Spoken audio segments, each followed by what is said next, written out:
Simula bukas, August 16, ipatutupad na ng ilang e-wallets ang pagtatanggal ng mga online gambling sa kanilang applications. Sa inilabas na pahayag ng Bangko Sentral ng Pilipinas o BSP, pinatanggal nito sa lahat ng e-wallets ang mga sugal na bahagi ng kampanya para labanan ng paglaganap ng mga illegal na online gambling sites.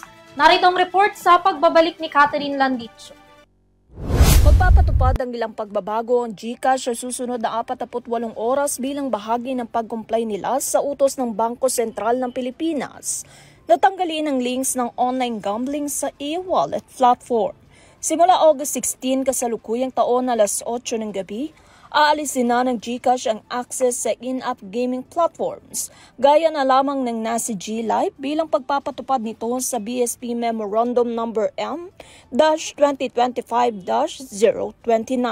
Ang utos ng Bangko Sentral ng Pilipinas ay nag-aatas sa lahat ng digital wallet providers na ihinto ang koneksyon sa online gambling platform sa loob ng 48 oras mula sa abiso.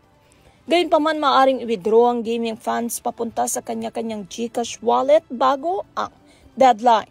Pagkalipas ang alas 8 ng gabi ng August 16, ang natitirang balanse ay makukuha na lang ng direkta mula sa gaming merchant. Ang hakbang na ito ay bahagi ng kampanya ng BSP laban sa ilegal at hindi lisensyadong online gambling sa bansa.